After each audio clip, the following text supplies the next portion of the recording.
असलामुअलैकुम मैं सरमा भट्टी तुसी मेरा यूट्यूब चैनल वेख रहे हो सरमा भट्टी ऑफिशियल।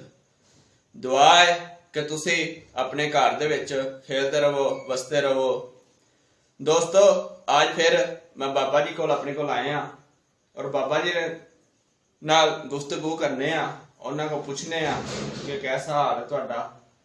अल्लाह का शुक्र है भट्टी साहब। गल इंजे बई मेरा जी करदा है अज बई भट्टी साहब मैं ना तुहाडे नाल गप ठप मारां ते तुहानू ये पूछां भी तुसी इत्थे रहण वाले हो गयाणे दे। हाँ जी गयाणा फरूखाबाद तो अगे तो उधर हाफजाबाद तुसी नेड़े कर छड़दे ओनू। वैसे हाफजाबाद तो वावा दूर है, 20-25 मिनट 20-25 मील दूर है, किलोमीटर दूर है। ते खैर ओ मतलब गयाणियों तुहाडे वालिद साहब ने जिहड़ी इत्थे पाकिस्तान दे अंदर ही हिजरत कीती, यानी उत्थों तुहानू लैके अपने बीवी बच्चों नूं ते शदरे आए।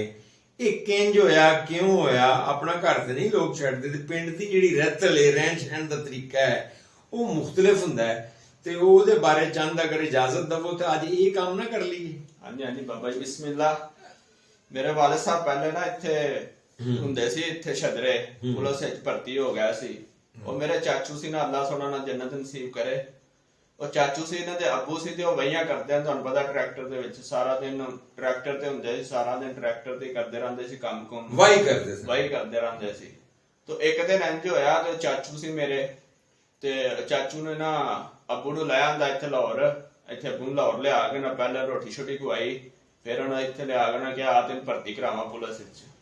ਉਹਨਾਂ ਪਹਿਲੇ ਕਹਿੰਦੇ ਨੇ ਚਾਚੂ ਕਹਿੰਦੇ ਨੇ ਮੈਂ ਪਹਿਲੇ ਤੇਰੇ ਅੱਬੇ ਨੂੰ ਰੋਟੀ ਛੋਟੀ ਖਵਾਈ ਚੰਗੀ ਰਜਾ ਕੇ, ਉਸ ਤੋਂ ਬਾਅਦ ਮੈਂ ਇੱਥੇ ਪੁਲਿਸ ਲਿਆ ਕੇ ਲੈਣ ਖੜਾ ਕਰ ਛੜਿਆ। ਕੋਈ ਭੁੱਖਿਆ ਭਰਤੀ ਨਹੀਂ ਹੁੰਦਾ ਨਾ ਬੰਦਾ, ਨਾ ਰੋਟੀ ਛੋਟੀ ਖਵਾ ਕੇ ਜ਼ਰਾ ਭਰਤੀ ਕਰਾਇਆ। ਹਾਂਜੀ ਕਹਿੰਦਾ ਮੈਂ ਫਿਰ ਇੱਥੇ ਕੀਤਾ ਤੇ ਫਿਰ ਉਹਨਾਂ ਕੀਤਾ ਸਭ ਕੁਝ। ਅੱਬੇ ਮੇਰੇ ਦਾ ਮਾਸ਼ਾਅੱਲਾ ਕੱਦ ਵੀ ਚੰਗਾ ਸੀ, ਨਾਲ 6 ਫੁੱਟਾ ਤੇਰਾ ਅੱਬਾ ਮੈਂ ਵੇਖਿਆ।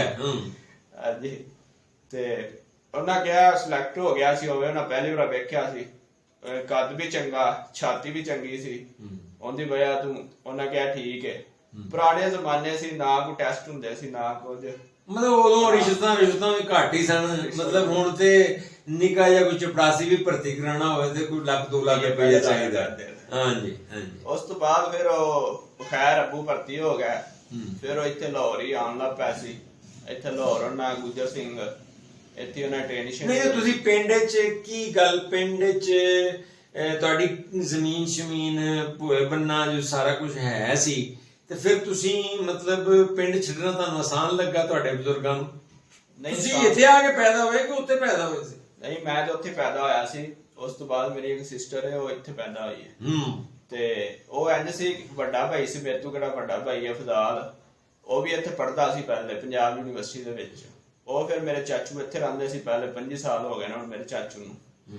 ਤੇ ਉਹ ਇੱਥੇ ਰਹਿੰਦੇ ਸੀ। ਉਹ ਫਿਰ ਕਹਿੰਦਾ ਸੀ ਅੰਮੀ ਆ ਜਾਓ ਇੱਥੇ ਹੀ ਹਰ ਚੀਜ਼ ਵੇਚ ਵੂਚ ਆਵੋ ਤੇ ਇੱਥੇ ਆ ਕੇ ਮੈਂ ਵੀ ਪੜ੍ਹਨਾ ਵਾ। ਚਲੋ ਤੁਹਾਡਾ ਭਾਈ ਇੱਥੇ ਪੜ੍ਹਦਾ ਸੀ? ਹਾਂਜੀ। ਇਸ ਵਾਸਤੇ ਤੁਹਾਨੂੰ ਉੱਥੋਂ ਆਣਾ ਪਿਆ। ਨਾਲੇ ਮੇਰੀਆਂ 3 ਸਿਸਟਰਾਂ ਸੀ ਇੱਥੇ ਲਾਹੌਰ ਪੜ੍ਹਦੀਆਂ ਸੀ ਵਸਨਪੁਰੇ, ਉੱਥੇ ਮਦਰਸੇ ਦੇ ਵਿੱਚ।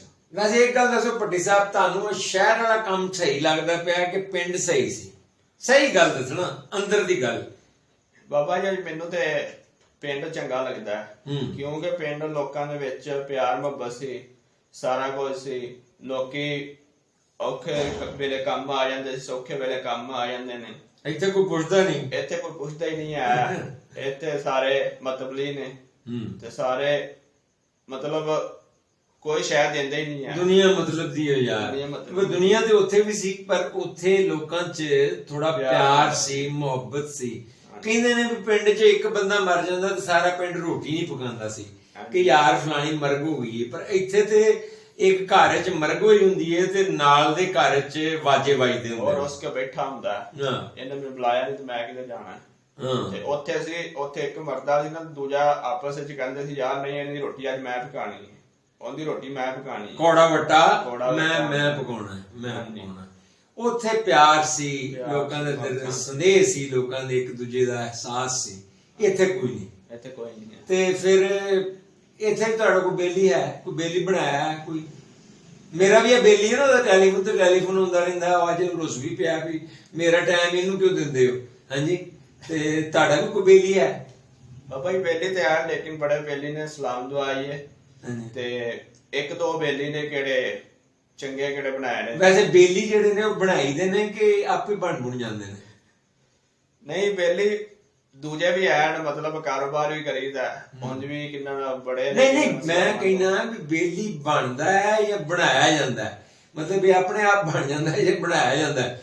ਬਣਾਇਆ ਜਾਂਦਾ, ਕਿੰਨੇ ਆਉਣਾ ਜਾਣਾ, ਹਰ ਬੰਦੇ ਨਾਲ ਸਲਾਮ ਦੁਆ ਕਰਨੀ ਹੈ, ਉਹ ਸਲਾਮ ਦੁਆ ਕਰਦੇ ਕਰਦੇ ਬੇਲੀ ਬਣ ਜਾਂਦੇ ਨੇ। ਅੱਛਾ। ਉਹ ਫਿਰ ਉੱਥੇ ਦਫ਼ਤਰ ਬਣਾਇਆ, ਉੱਥੇ ਆ ਕੇ ਬੈਠ ਕੇ ਖਲੋਤੇ ਰਹਿੰਦੇ ਨੇ ਕੋਲ। ਇਹ ਹਸਦਨਾਂ ਦੀ ਪ੍ਰੀਤ ਹੈ, ਜਿਹੜਾ ਕੋਈ ਚੰਗੇ ਨਾਲ ਅੱਛੀ ਤਰ੍ਹਾਂ ਬੋਲੇ ਤੇ ਉਹ ਬੰਦਾ ਸਲਾਮ ਅਲੈਕਮ ਹੋ ਜਾਂਦਾ। ਇਹ ਤਾਂ ਸਲਾਮ ਅਲੈਕਮ। ਵੈਸੇ ਅਹਿਮਦ ਫਰਾਜ਼ ਇੱਕ ਸ਼ਾਇਰ ਹੈ ਭੱਟੀ ਸਾਹਿਬ, ਉਹ ਆਂਦਾ है भी तुम तकल्लुफ को भी अखलास समझते हो फराज, दोस्त होता नहीं हर हाथ मिलाने वाला।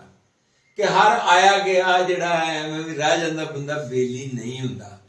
ਤੇ ਮੈਨੂੰ ਤੇ ਗੱਲ ਠੀਕ ਲੱਗਦੀ ਹੈ। ਮੈਂ ਸਮਝਦਾ ਹੈ ਕਿ ਬੇਲੀ ਬਣਾਇਆ ਨਹੀਂ ਜਾਂਦਾ, ਅੱਲਾ ਨੂੰ ਮਨਜ਼ੂਰ ਹੋਵੇ ਨਾ ਤੇ ਕੋਈ ਚੰਗਾ ਜੀ ਅੱਲਾ ਦਾ ਮਿਲ ਜਾਂਦਾ ਹੈ ਤੇ ਉਹਦੇ ਨਾਲ ਬੇਲਪਣਾ ਹੋ ਜਾਂਦਾ ਹੈ।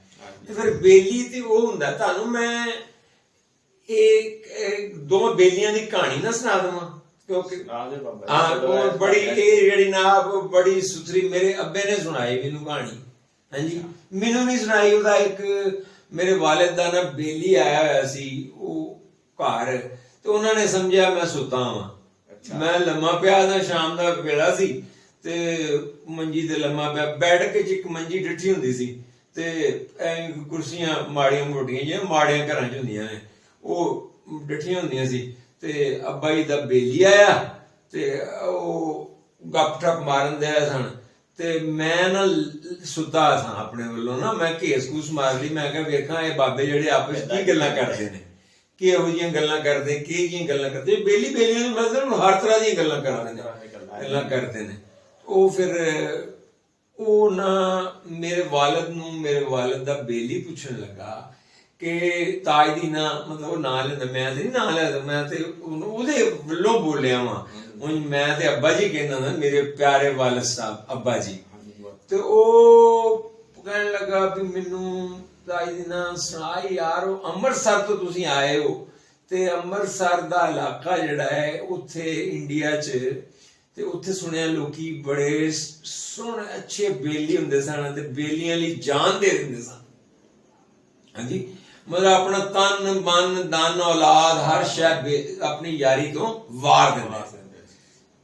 ਤੇ ਅੱਬਾ ਜੀ ਹੱਸ ਕੇ ਕਹਿਣ ਲੱਗੇ, ਅੱਛਾ ਅੱਬਾ ਜੀ ਕਹਿਣ ਲੱਗੇ ਜ਼ਰਾ ਇਹਨੂੰ ਮੈਂ ਚੁੱਕ ਕੇ ਨਾ ਮੁੰਡੇ ਨੂੰ ਦੂਜੇ ਕਮਰੇ 'ਚ ਲੰਮਾ ਪਾਵਾਂ, ਫਿਰ ਗੱਲ ਕਰਨੇ ਆ। ਉਹ ਕਹਿਣ ਲੱਗਾ ਵੀ ਮੁੰਡਾ ਤੈਨੂੰ ਕੀ ਕਹਿੰਦਾ ਹੈ ਤਾਈ ਦੀ ਨਾ, ਮੁੰਡਾ ਤੈਨੂੰ ਕੀ ਕਹਿੰਦਾ, ਇਹਨੂੰ ਪਿਆ ਰਹਿਣ ਦੇ, ਵਿਚਾਰਾ ਸੁੱਤਾ ਹੈ। ਮੈਂ ਸੌਂ ਕੇ ਇਸ ਮਾਰੂ ਕਰਕੇ ਵੀ ਮੈਂ ਬੜਾ ਡਾਢਾ ਗੂੜਾ ਸੁੱਤਾ ਹਾਂ। ਮੈਂ ਕਿਹਾ ਅੱਜ ਫਿਰ ਸੁਣੋ ਇਹਨਾਂ ਗੱਲਾਂ ਬਾਬਿਆਂ ਦੀਆਂ। ਲੋ ਜੀ ਹੋਇਆ ਇੰਜ ਬਈ ਅੱਬਾ ਜੀ ਨੇ ਕਿਹਾ ਨਾਲੇ ਤੂੰ ਵੀ ਹੁਣ, ਉਹਦਾ ਨਾਂ ਅਲੀ ਹੁਸੈਨ ਸੀ, ਬੇਲੀ ਸਨ, ਹੁਣ ਤੂੰ ਵੀ ਨਾਲੇ ਮੇਰਾ ਬੇਲੀ ਨੇ। ਇਹਦੇ ਬੇਲੀ ਵੀ ਹੁੰਦੇ ਨੇ, ਉਹ ਬੇਲੀ ਸਨ, ਇਹ ਹੁਣ ਤੇ ਐਵੇਂ ਕਹਾਣੀਆਂ ਨੇ। ਉਹ ਕਹਿਣ ਲੱਗਾ ਚੱਲ ਮੈਂ ਨਾ ਸਹੀ, ਮੈਂ ਨਾ ਬੇਲੀ ਸਹੀ, ਪਰ ਤੂੰ ਸੁਣਾ ਉਹਨਾਂ ਬੇਲੀਆਂ ਦੀ ਕਹਾਣੀ ਹੈ ਜਿਹੜੀ ਵਾਕਿਆ ਤਨ ਆਪਣੀ, ਮਤਲਬ ਉਹ ਯਾਰ ਸਨ, ਯਾਰ ਮਾਰ ਨਹੀਂ ਸਨ, ਉਹ ਚੰਗੇ ਸੁਨੱਖੇ ਬੰਦੇ ਸਨ, ਸੱਚੇ ਬੰਦੇ ਸਨ, ਉਹਨਾਂ ਨੂੰ ਵਾਕਈ ਪਿਆਰ ਸੀ। ਉਹ ਸੁਣਾ ਮੈਨੂੰ। ਉਹ ਫਿਰ ਅੱਬਾ ਜੀ ਨੇ ਕਿਹਾ ਗੱਲ ਹੈ ਵੀ ਤੈਨੂੰ ਮੈਂ ਕਹਾਣੀ ਸੁਣਾਉਣਾ। ਦੋ ਬੇਲੀ ਸਨ ਉੱਥੇ ਸਾਡੇ ਪਿੰਡ ਵੈਰੋਕਿਆਂ 'ਚ। ਇੱਕ ਰਾਜਪੂਤ ਸੀ, ਤੁਸੀਂ ਵੀ ਤੇ ਭੱਟੀ ਹੋ ਨਾ, ਰਾਜਪੂਤ ਹੋ, ਰਾਜਪੂਤ, ਉਹ ਵੀ ਰਾਜਪੂਤ ਸੀ ਭੱਟੀ ਸਾਹਿਬ। ਤੇ ਇੱਕ ਉਹਦਾ ਬੇਲੀ ਜਿਹੜਾ ਸੀ ਉਹ ਜੁਲਾ ਸੀ, ਉਹ ਸੀ ਜੁਲਾ। ਤੇ ਲੇਕਿਨ ਉਹ ਖੱਡੀ ਛੱਡੀਆਂ ਨਹੀਂ ਸੀ, ਮਤਲਬ ਉਹਨੇ ਲਾਈਆਂ। ਉਹਦੇ ਕੋਈ ਮਾੜੀ ਚੰਗੀ ਥੋੜੀ ਜਿਹੀ ਜ਼ਮੀਨ ਸੀ ਬਸ। ਉਹ ਵਿਚਾਰੇ ਦੀ ਬੀਵੀ ਫੌਤ ਹੋ ਗਈ ਸੀ। ਹਾਂਜੀ, ਤੇ ਇਹ ਜਿਹੜਾ ਰਾਜਪੂਤ ਸੀ ਇਹਦਾ ਨਾਮ ਸੀ ਰਹਿਮਦੀਨ। ਹਾਂਜੀ, ਤੇ ਉਹ ਨਾ ਬੀਵੀ ਜਿਹੜਾ ਜੁਲਾ ਸੀ ਨਾ, ਉਹਦੀ ਬੀਵੀ ਫੌਤ ਹੋ ਗਈ ਸੀ। ਅੱਛਾ, ਇਹ ਜਿਹੜਾ ਰਾਜਪੂਤ ਸੀ ਇਹਦੇ ਕੋਲ ਇੱਕ ਪੁੱਤਰ ਸੀ। ਕੀ ਸੀ? ਇੱਕ ਪੁੱਤਰ ਸੀ ਉਹਦਾ, ਔਰ ਇਹਦੇ ਕੋਲ ਇੱਕ ਬੇਟੀ ਸੀ, ਇਹਦੇ ਕੋਲ ਇੱਕ ਧੀ ਸੀ ਉਹਦੀ। ਉਹ ਫਿਰ ਹੋਇਆ ਇੱਕ ਦਿਨ ਇੰਜ ਵੀ ਇਹ ਜਿਹੜਾ ਰਾਜਪੂਤ ਸੀ ਨਾ, ਇਹਦਾ ਮੁੰਡਾ ਦੌੜ ਕੇ ਨਾ ਦੌੜਾ ਆਇਆ, ਘਰ 'ਚ ਵੜਿਆ ਤੇ ਉਹਨੇ ਕੰਧ ਤੇ ਟੰਗੀ ਹੋਈ ਬੰਦੂਕ ਲਾਈ। ਬੰਦੂਕ ਫੜ ਕੇ ਤੇ ਉਹ ਘੋੜੀ ਤੇ ਤਾਰੂ ਪਾ ਕੇ ਨਾ ਤੇ ਛਾਲ ਮਾਰ ਕੇ ਬਹਿਣ ਲੱਗਾ ਤੇ ਉਹਦੇ ਪਿਓ ਨੇ ਕਿਹਾ, ਕਾਕਾ ਕਿੱਥੇ ਚੱਲਣਾ? ਉਹਨੇ ਕਿਹਾ, ਅੱਬਾ ਉਹ ਮੇਰਾ ਫਰਾਂ ਬੇਲੀ ਹੈ ਨਾ, ਉਹ ਗਿਆ ਅੰਮ੍ਰਿਤਸਰ ਕਚਹਿਰੀ, ਉਹਦੀ ਤਰੀਕ ਹੈ ਤੇ ਮੈਨੂੰ ਪਤਾ ਲੱਗਾ ਕਿ ਉਹਦੇ ਜਿਹੜੇ ਦੁਸ਼ਮਣਦਾਰੀਆਂ ਹੁੰਦੀਆਂ ਨਾ ਪਿੰਡਾਂ 'ਚ, ਤੇ ਉਹਦੇ ਜਿਹੜੇ ਦੁਸ਼ਮਣ ਨੇ ਨਾ, ਉਹਨਾਂ ਨੇ ਉਹਦਾ ਥੜਾ ਮਾਰਿਆ। ਹੁਣ ਥੜਾ ਮਾਰਨਾ ਸਮਝਦੇ ਨਾ, ਰਾਹ ਟੋਕਿਆ ਤੇ ਉਹਨਾਂ ਨੇ ਉਹਨੂੰ ਮਾਰ ਦੇਣਾ ਚਾਹੁੰਦਾ। ਤੇ ਮੈਂ ਇਹ ਚਾਹੁੰਦਾ ਵਾਂ ਕਿ ਮੈਂ ਕਿਸੇ ਹੋਰ ਰਸਤੇ ਜਾ ਕੇ, ਅੱਗੋਂ ਦੀ ਜਾ ਕੇ ਉਹਨੂੰ ਪਿੰਡ ਹੋਰ ਰਾਹ ਥਾਣੀ ਲੈ ਆਵਾਂ, ਤਾਂ ਕਿ ਇਸ ਹਾਦਸੇ ਤੋਂ ਬਚ ਜਾਵੇ, ਮੇਰੇ ਯਾਰ ਦੀ ਜ਼ਿੰਦਗੀ ਬਚ ਜਾਵੇ। ਤੇ ਅੱਬਾ ਮੈਂ ਹੋਰ ਕਿੱਥੇ ਜਾਣਾ ਹੈ? ਮੈਂ ਇਸ ਵਾਸਤੇ ਘੋੜੀ ਤੇ ਤਾਰੂ ਪਾਇਆ ਤੇ ਮੈਂ ਬਹਿ ਕੇ ਜਾਣ ਲੱਗਾ, ਤੂੰ ਮੈਨੂੰ ਰੋਕਦਾ। ਉਹਨੇ ਕਿਹਾ, ਕਾਕਾ ਇੰਜ ਕਰ, ਮੇਰੀ ਵੀ ਅੰਦਰੋਂ ਬੰਦੂਕ ਫੜ, ਮੇਰੀ ਵੀ ਬੰਦੂਕ ਫੜ, ਘੋੜੀ ਨਹੀਂ ਬੰਦੂਕ ਫੜ, ਤੇ ਮੇਰੀ ਘੋੜੀ ਦੇ ਵੀ ਤਾਰੂ ਪਾ ਤੇ ਮੈਂ ਵੀ ਤੇਰੇ ਨਾਲ ਜਾਵਾਂ। ਉਹ ਬੜਾ ਰਾਜੀ ਹੋਇਆ ਵੀ ਲੋਕਾਂ ਦੇ ਮਾਪੇ ਤੇ ਆਉਂਦੇ ਨੇ, ਸਾਨੂੰ ਕੀ ਜ਼ਰੂਰਤ ਹੈ ਕਿਸੇ ਦੇ ਵਿੱਚ ਪੰਗਾ ਲੈਣ ਦੀ, ਕਾਕਾ ਤੂੰ ਆਪਣੇ ਘਰ ਬਹਿ। ਤੇ ਇਹ ਤੇ ਅੱਬਾ ਮੇਰਾ ਤਿਆਰ ਹੋ ਪਿਆ ਨਾਲ ਹੀ। ਤੇ ਉਹ ਜਨਾਬ ਉਹਨੇ ਪਿਓ ਦੀ ਘੋੜੀ ਤੇ ਵੀ ਤਾਰੂ ਪਾਇਆ, ਅੰਦਰੋਂ ਅੱਬੇ ਦੀ ਬੰਦੂਕ ਵੀ ਲੈਂਦੀ। ਉਹ ਕਹਿਣ ਲੱਗਾ ਕਿ ਝੱਟ ਹੈ ਨਾ, ਜੇ ਅਸੀਂ ਐਂ ਜੇ ਪਾਸੇ ਥਾਣੀ ਪਿੰਡ ਥਾਣੀ ਲੰਘ ਜਾਈਏ, ਕਿਹਨੂੰ ਕਿਹਾ? ਆਪਣੇ ਪੁੱਤਰ ਨੂੰ। ਤੇ ਫਿਰ ਕੀ ਖਿਆਲ? ਉਹਨੇ ਕਿਹਾ ਜੀ ਲੰਘ ਜਾਓ, ਇੰਨਾ ਟਾਈਮ ਅਜੇ ਹੈ, ਅਜੇ ਵਕਤ ਹੈ, ਉਹ ਆਉਣ ਵਾਲਾ। ਇਹ ਨਾ ਮਗਰਬ ਦੀ ਅਜ਼ਾਨਾਂ ਹੋਣ ਵਾਲੀਆਂ ਸਨ, ਮਗਰਬ ਦੀਆਂ ਅਜ਼ਾਨਾਂ ਹੋਣ ਵਾਲੀਆਂ ਸਨ, ਤੇ ਉਹ ਨਾ ਅਸਰ ਲੰਘ ਗਈ ਸੀ। ਤੇ ਉਹਨੇ ਕਿਹਾ ਜੋ ਉਹ ਫਿਰ ਗਏ, ਤੇ ਉਹ ਦਰਅਸਲ ਇਹ ਜਿਹੜਾ ਬਾਬਾ ਸੀ ਨਾ, ਇਹ ਆਪਣੇ ਬੇਲੀ ਵਾਲੋੜ, ਇਹਦਾ ਬੇਲੀ ਦਾ ਨਾ ਜੁਲਾ, ਉਹਦਾ ਘਰ ਪਿੰਡੋਂ ਬਾਹਰ ਸੀ। ਉਹਨੇ ਬਾਹਰ ਜਿਹੜੀ ਉਹਦੀ ਮਾੜੀ ਚੰਗੀ ਭੂਣ ਸੀ ਨਾ ਜ਼ਮੀਨ, ਉੱਥੇ ਹੀ ਜ਼ਮੀਨ 'ਚ ਡੇਰਾ ਵੀ ਬਣਾਇਆ ਸੀ ਤੇ ਉੱਥੇ ਹੀ ਘਰ ਸੀ। ਤੇ ਵਿਚਾਰਾ ਦੋਵੇਂ ਬਾਪ ਬੇਟੀ, ਉਹ ਤੇ ਉਹਦੀ ਧੀ ਉੱਥੇ ਰਹਿੰਦੇ ਸੀ। ਹਾਂ, ਬਹਿੰਦੇ ਖਲੋਂਦੇ ਨਹੀਂ ਤਾਂ ਆਪਣੀ ਧੀ ਨਾਲ ਨਹੀਂ ਬਹਿਣਾ ਖਲੋਣਾ ਸੀ, ਉਹਨੇ ਪਾਗਲਾ, ਮਤਲਬ ਉਹ ਉੱਥੇ ਰਹਿੰਦੇ ਸਨ। ਹਾਂਜੀ, ਤੇ ਉਹ ਸਜਣ ਬੇਲੀ ਬਹਿੰਦੇ ਖਲੋਂਦੇ ਨੇ, ਧੀਆਂ ਨਾਲ ਤੇ ਨਹੀਂ ਬਈ ਹੋਈਦਾ, ਬਸ ਠੀਕ ਹੈ ਕਿ ਉਹ ਮਾਂ ਬਾਪ ਸੀ ਉਹਦਾ, ਤੇ ਉਹ ਉੱਥੇ ਰਹਿੰਦੇ ਸਨ। ਉਹ ਜਨਾਬ ਗਿਆ, ਉਹਨੇ ਜਾ ਬੂਹਾ ਖੜਕਾਇਆ, ਆਪਣੇ ਬੇਲੀ ਦਾ ਬੂਹਾ ਖੜਕਾਇਆ, ਝੱਟ ਪਰ ਲੱਗ ਗਿਆ, ਪਰ ਬੂਹਾ ਨਾ ਖੁੱਲਾ ਛੇਤੀ ਕਿਤੇ। ਤੇ ਇਹ ਮੁੰਡੇ ਨੂੰ ਗੁੱਸਾ ਚੜੇ ਵੀ ਅੱਬਾ ਵਕਤ ਜ਼ਾਇਆ ਕਰਦਾ ਪਿਆ, ਉਧਰ ਮੇਰੇ ਬੇਲੀ ਦੇ ਮੁਸ਼ਕਲ ਬਣੀ ਹੈ ਤੇ ਮਸਲਾ ਨਾ ਹੋ ਜਾਏ। ਪਰ ਜਦੋਂ ਬੂਹਾ ਖੋਲਿਆ ਨਾ ਪੱਟੀ ਸਾਹਿਬ, ਤੇ ਫਿਰ ਕੀ ਵੇਖਿਆ? ਉਹਨੇ ਇੱਕ ਹੱਥ 'ਚ ਬਾਬੇ ਨੇ ਬੰਦੂਕ ਫੜੀ ਸੀ ਤੇ ਨਾਲੇ ਬੁੜਬੁੜਾਉਂਦਾ ਹੋਇਆ ਬੂਹਾ ਖੋਲਣ ਦਿਆ ਸੀ ਕਿ ਮੈਂ ਕਿਹਾ ਵੀ ਇਸ ਵੇਲੇ ਮੇਰੇ ਯਾਰ ਰਹਿਮਦੀਨ ਤੋਂ ਇਲਾਵਾ ਹੋਰ ਕੌਣ ਹੋ ਸਕਦਾ? ਉਹਨੇ ਆਵਾਜ਼ ਨਹੀਂ ਦਿੱਤੀ ਸੀ, ਇਹਨੇ ਤੇ ਬੂਹਾ ਖੜਕਾਇਆ ਸੀ। ਪਤਾ ਲੱਗ ਗਿਆ, ਉਹਨੂੰ ਪਤਾ ਲੱਗ ਗਿਆ, ਕਹਿੰਦਾ ਵੀ ਮੈਂ ਕਿਹਾ ਮੇਰੇ ਬੇਲੀ ਤੋਂ ਇਲਾਵਾ ਹੋਰ ਕੋਈ ਨਹੀਂ ਹੋ ਸਕਦਾ। ਤੇ ਮੈਂ ਨਾ ਜਿਹੜਾ ਝੱਟ ਲੱਗ ਗਿਆ, ਉਹ ਪਤਾ ਕਿਉਂ ਲੱਗਾ ਹੀ ਰਹਿਮਦੀਨਾ, ਮੈਂ ਅੰਦਰੋਂ ਬੰਦੂਕ ਚੁੱਕੀ ਹੋ, ਹਾਂਜੀ, ਔਰ ਮੈਂ ਕਿਹਾ ਵੀ ਤੇਰੇ ਕੋਲ ਪੁੱਤਰ ਹੈ ਤੇ ਮੇਰੇ ਕੋਲ ਧੀ ਹੈ, ਪਤਾ ਨਹੀਂ ਤੂੰ ਰਿਸ਼ਤਾ ਹੀ ਨਹੀਂ ਲੈਣ ਆ ਗਿਆ। ਤੇ ਮੈਂ ਕੁੜੀ ਦਾ ਬਾਂਹ ਫੜ ਕੇ ਨਾਲ ਬੂਹੇ ਤੇ ਲੈ ਆਇਆ, ਅੰਦਰੋਂ ਆਵਾਜ਼ ਨਹੀਂ ਮਾਰਨੀ ਪੈਣੀ, ਤੇ ਬੰਦੂਕ ਵੀ ਚਾ ਲਈਏ ਵੀ ਇਹ ਜਾਨ ਅਗਰ ਚਾਹੀਦੀ ਹੈ ਤੇ ਜਾਨ ਹਾਜ਼ਰ ਹੈ, ਬੰਦੂਕ ਅੰਦਰੋਂ ਲੈਣ ਨਹੀਂ ਜਾਣਾ ਪੈਣਾ, ਲੈ ਕੇ ਆ ਗਏ। ਜਿਹੜੀ ਤੀਜੀ ਸ਼ੈ ਜਿਹੜੀ ਨਾ, ਉਹਨੂੰ ਇਕੱਠੇ ਕਰ ਦੇਣ ਦੇਰ ਲੱਗੀ। ਘਰ ਜਿਹੜੀਆਂ ਟੂਮਾਂ ਸਨ ਤੇ ਜਿਹੜਾ ਪੈਸਾ ਸੀ ਧੇਲਾ, ਉਹ ਮੈਂ ਇਕੱਠਾ ਕਰਦੇ ਯਾਰ, ਝੱਟ ਲੱਗ ਗਿਆ। ਤੇ ਜਦੋਂ ਉਹਨੇ ਇਹ ਗੱਲ ਆਖੀ ਤੇ ਉਹ ਫਿਰ ਰਾਜਪੂਤ ਨੇ ਆਪਣੇ ਪੁੱਤਰ ਨੂੰ ਪੁੱਛਿਆ ਕਿ ਤੇਰਾ ਬੇਲੀ ਇੰਜ ਦਾ ਜਿਹੜਾ ਆਪਣੀ ਜਾਨ, ਆਪਣੀ ਉਹਦੇ ਕੋਲ ਧੀ ਔਲਾਦ ਤੇ ਆਪਣਾ ਸਾਰਾ ਕੁਝ ਲੈ ਕੇ ਤੇ ਬੂਹੇ ਤੇ ਆ ਗਿਆ ਵੀ ਜੇ ਤੇ ਤੇਰਾ ਬੇਲੀ ਇੰਜ? ਉਹਨੇ ਕਿਹਾ ਨਹੀਂ ਅੱਬਾ, ਇੰਜ ਤੇ ਨਹੀਂ ਹੈਗਾ। ਉਹਨੇ ਕਿਹਾ ਫਿਰ ਅਸੀਂ ਰਾਤ ਦੇਣੀ ਨਹੀਂ ਕੀਤੀ ਵੀ ਅਸੀਂ ਐਵੇਂ ਖੂਨ ਰੋੜ ਦੇ ਪਈਏ। ਬੇਲੀ ਇਹਨੂੰ ਕਹਿੰਦੇ ਪੁੱਤਰ, ਬੇਲੀ ਇਹਨੂੰ ਕਹਿੰਦੇ। ਲੈ ਵੀ ਭਟਿਆ, ਮੈਂ ਨਾ ਫਿਰ ਉਸ ਤੋਂ ਬਾਅਦ ਮੈਂ ਸੁਣ ਲਈ ਅੱਬੇ ਕੋ ਗੱਲ, ਤੇ ਮੇਰਾ ਇਹ ਹਾਲ ਹੋ ਗਿਆ ਕਿ ਮੈਂ ਬੇਲੀ ਲੱਭਣੀ ਟੁਰ ਪਿਆ ਵੀ ਇੱਕ ਬੇਲੀ ਇਹ ਜਿਹਾ ਹੋਣਾ ਚਾਹੀਦਾ ਹੈ ਜਿਹੜਾ ਆਪਣੀ ਹਰ ਸ਼ੈ ਬੇਲੀ ਤੋਂ ਵਾਰ ਦੇਵੇ, ਆਪਣੀ ਹਰ ਸ਼ੈ ਬੇਲੀ ਤੋਂ ਵਾਰ ਦੇਵੇ। ਤੇ ਮੈਂ ਤੈਨੂੰ ਕਿੱਡੀ ਸੋਹਣੀ ਕਹਾਣੀ ਸੁਣਾਈ, ਇਹ ਸਨ ਯਾਰਾਨੇ। ਹੁਣ ਤੂੰ ਕਹਿੰਦਾ ਵੀ ਇੱਥੇ ਜਿਹੜਾ ਕੋਈ ਆਪਰ ਗੱਪਸ਼ਪ ਮਾਰਨ ਆਉਂਦੇ ਨੇ ਤੇ ਉਹ ਫਿਰ ਜਨਾਬ ਬੇਲੀ ਬਣ ਜਾਂਦਾ। ਬੇਲੀ ਨਾ ਹੋ ਗਿਆ, ਮਜ਼ਾਕ ਹੋ ਗਿਆ। ਬੇਲੀ ਇੰਜ ਨਹੀਂ ਹੁੰਦੇ। ਹਾਂਜੀ, रोशनी चांद से होती है सितारों से नहीं, दोस्ती एक से होती है हजारों से नहीं।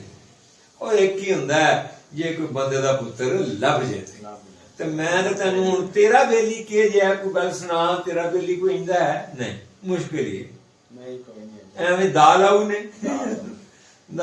ਨੇ ਰਲ ਕੇ ਮਤਲਬ ਐਵੇਂ ਗੰਦੀਆਂ ਮੰਦੀਆਂ ਗੱਲਾਂ ਕਰ ਲਈਆਂ, ਐਵੇਂ ਫਜ਼ੂਲ ਕਰ ਲਈ, ਭੂੰਡੀ ਕਰਨ ਟੁਰ ਪਏ ਬਾਜ਼ਾਰਾਂ 'ਚ, ਖੇ ਖਾਣ ਟੁਰ ਪਏ। ਇਹ ਅੱਜ ਕੱਲ ਦਾ ਬੇਲਪੁਣਾ ਨਾ, ਰਲ ਕੇ ਹਰਾਮਜ਼ਦਗੀ ਰਲ ਕੇ ਕਰਨੀ ਹੈ, ਇਹਨੂੰ ਕਹਿੰਦੇ ਨੇ ਬੇਲੀ। ਔਰ ਅੱਜ ਕੱਲ ਇਹ ਵੀ ਹੈ ਭੱਟੀ ਸਾਹਿਬ ਬਈ ਉਹ ਇੰਜ ਕਰਦੇ ਨੇ ਵੀ ਆਪਣੇ ਬੇਲੀ ਨੂੰ ਗਾਲ ਕੱਢ ਕੇ ਬੁਲਾਉਂਦੇ ਨੇ ਤੇ ਕਹਿੰਦੇ ਨੇ ਦਰਅਸਲ ਇਹਦੇ ਨਾਲ ਬਹੁਤਾ ਪਿਆਰ ਵੱਧਦਾ। ਗਾਲ ਕਿੰਨੇ ਪਿਆਰ ਵੱਧਦਾ? ਤੁਸੀਂ ਅਗਰ ਧੀ ਭੈਣ ਦੀ ਗਾਲ ਆਪਣੇ ਬੇਲੀ ਨੂੰ ਕੱਢਦੇ ਹੋ ਤਾਂ ਤੁਹਾਡੇ ਜੇ ਚਵਲ ਕੌਣ ਹੈ? ਤੁਸੀਂ ਚਵਲ ਹੋ ਫਿਰ ਜੇ ਤੁਸੀਂ ਆਪਣੇ ਯਾਰ ਨੂੰ ਹੀ ਗਾਲ ਕੱਢਦੇ, ਬੇਲੀ ਨੂੰ ਗਾਲ ਕੱਢਦੇ। ਤੇ ਕਹਿੰਦੇ ਨੇ ਕਿ ਅਦਬ ਪਹਿਲਾ ਕਰੀਨਾ ਹੈ ਮੁਹੱਬਤ ਕੇ ਕਰੀਨੋਂ में, यानी ਅਦਬ ਨਾਲ ਹੀ ਗੱਲ ਬਣਨੀ ਹੈ ਨਾ ਜੀ। ਅਦਬ ਤੋਂ ਬਗੈਰ ਜਦੋਂ ਇੱਜ਼ਤ ਹੀ ਨਹੀਂ ਕਰਨੀ, ਦੇਹ 'ਚ ਹਯਾ ਹੀ ਨਹੀਂ, ਤੇ ਉਹ ਪਿਆਰ ਕਿਸ ਤਰ੍ਹਾਂ ਵਧਣਾ? ਇਹ ਕਿਹੜੇ ਕੰਮ ਆਉਣਾ? ਤੇ ਮੈਂ ਤੁਹਾਨੂੰ ਇਹ ਪੁੱਛਿਆ ਸੀ ਕਿ ਤੁਸੀਂ ਪਿੰਡ ਛੱਡ ਕੇ ਫਿਰ ਸ਼ਹਿਰ ਆ ਗਏ, ਉਦੋਂ ਤੁਸੀਂ ਕਿੰਨੇ ਸੀ, ਕਿੰਨੀ ਉਮਰ ਸੀ ਤੁਹਾਡੀ? ਉਹਨੇ ਮੇਰੇ ਤਕਰੀਬਨ 10-12 ਸਾਲ ਹੋ ਗਏ ਆ। ਤਾਂ 10-12 ਸਾਲ ਦੀ ਉਮਰ ਤੁਸੀਂ ਆਏ ਸੀ ਇੱਥੇ। ਤੇ ਹੁਣ ਇੱਥੇ ਮਤਲਬ ਜੀ ਲੱਗ ਗਿਆ। ਹੁਣ ਪਿੰਡ ਜਾਂਦੇ ਹੋ ਤੇ ਪਿੰਡ ਵੈਸੇ ਚੰਗਾ ਲੱਗਦਾ ਹੋਣਾ? ਪਿੰਡ ਬਾਬਾ ਜੀ ਬੜਾ ਚੰਗਾ ਲੱਗਦਾ, ਦਿਲ ਕਰਦਾ ਉੱਥੇ ਰਹੀਏ। ਹਾਂ, ਤੇ ਲੇਕਿਨ ਰਹਿ ਨਹੀਂ ਸਕਦੇ ਕਿਉਂਕਿ ਇੱਥੇ ਹੁਣ ਸ਼ਿਫਟ ਕਰ ਲਿਆ ਹੈ ਸਾਰਾ ਕੁਝ। ਇੱਥੇ ਨੇ ਭੈਣ ਭਰਾ ਇੱਥੇ ਪੜ੍ਹਦੇ ਨੇ, ਇੱਥੇ ਮਤਲਬ ਤਾਲੀਮ ਹਾਸਲ ਕਰਦੇ ਨੇ। ਹਾਂਜੀ, ਤੇ ਹੁਣ ਤੁਹਾਡੇ ਵਾਲਿਦ ਸਾਹਿਬ ਅਜੇ ਰਿਟਾਇਰ ਨਹੀਂ ਹੋਏ? ਨਹੀਂ, ਅਜੇ ਨਹੀਂ, ਅਜੇ ਉਹਨਾਂ ਦੀ ਸਰਵਿਸ ਰਹਿੰਦੀ ਹੈ। ਤੇ ਲਓ ਫਿਰ ਸੱਜਣੋ ਮਿੱਤਰੋ ਬੇਲੀਓ, ਮੈਂ ਤੇ ਭੱਟੀ ਸਾਹਿਬ ਵਾਲੀ ਮੂੰਹ ਕੀਤੀ ਰੱਖਿਆ ਇਸ ਵਾਸਤੇ ਕਿ ਭੱਟੀ ਸਾਹਿਬ ਨਾਲ ਗੱਪਸ਼ਪ ਲਾਉਣ ਦੇ ਸਾਂ ਅਸੀਂ। ਤੇ ਮੈਂ ਤੁਹਾਨੂੰ ਮੈਂ ਕਦੀ ਉਰਦੂ ਵੀ ਦੀ ਗੱਲ ਕਰ ਲਈਏ, ਤੁਹਾਨੂੰ ਮੈਂ ਉਰਦੂ ਦੀ ਗਜ਼ਲ ਸੁਣਾਉਣਾ ਤੇ ਫਿਰ ਤੁਹਾਡੇ ਕੋਲ ਇਜਾਜ਼ਤ ਚਾਹਾਂ। ਠੀਕ ਹੈ ਭੱਟੀ ਸਾਹਿਬ? ਹਾਂ, ਮੈਂ ਤੁਹਾਨੂੰ ਗਜ਼ਲ ਸੁਣਾਉਣਾ ਤੇ ਇਹ ਮੇਰਾ ਹੀ ਕਲਾਮ ਹੈ। 50, 60, 70 ਕਿਤਾਬਾਂ ਮੈਂ ਲਿਖੀਆਂ ਨੇ। ਹਾਂਜੀ, ਮਾਸ਼ਾਅੱਲਾ, ਅੱਲਾ ਦਾ ਫਜ਼ਲ ਹੈ ਬੜਾ, ਉਹਦੀ ਕਰਮ ਨਵਾਜ਼ੀ ਹੈ। ਮੈਂ ਅਫਸਾਨਾ ਨਿਗਾਰ ਵੀ ਹਾਂ, ਨਾਵਲ ਨਿਗਾਰ ਵੀ ਹਾਂ, ਸ਼ਾਰਟ ਸਟੋਰੀ ਰਾਈਟਰ ਵੀ ਹਾਂ, ਹਾਂਜੀ, ਸ਼ਾਇਰ ਵੀ ਹਾਂ, ਤੇ ਢੇਰ ਸਾਰੀਆਂ ਕਿਤਾਬਾਂ ਲਿਖ ਛੜੀਆਂ। ਇਹ ਅੱਲਾ ਦਾ ਕਰਮ ਹੈ।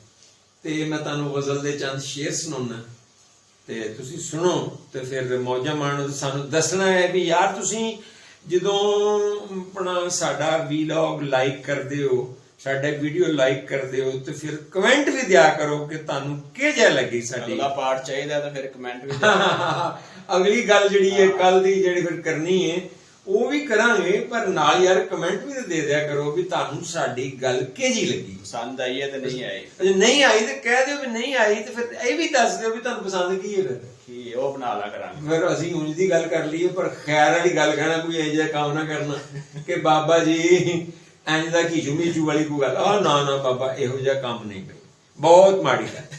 तो मैं शेर सुना ला जी भट्टी साहब कि डलती से पहर का साया हूं मैं ढल जाऊंगा।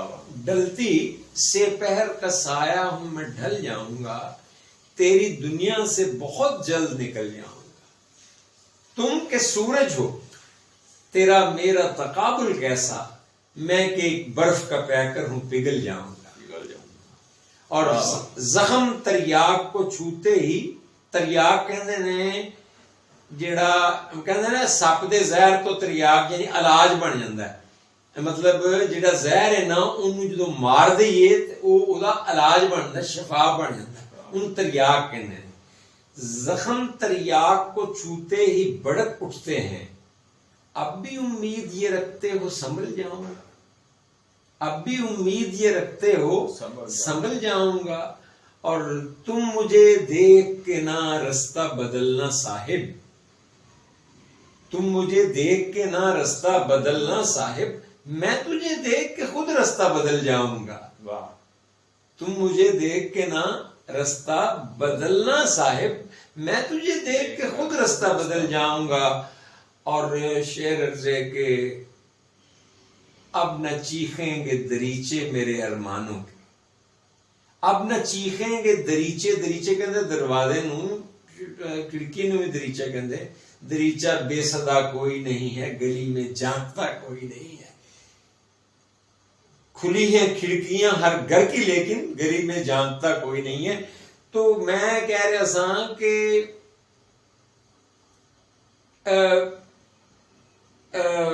अब ना चीखेंगे दरीचे मेरे अरमानों के, अब ना चीखेंगे दरीचे मेरे अरमानों के, मैं कि अब मौत खिलौने से बहल जाऊंगा। कमाल है। मैं कि अब मौत खिलौने से बहल जाऊंगा, डलती से पहर का साया हूं मैं ढल जाऊंगा, तेरी दुनिया से बहुत जल्द निकल जाऊंगा।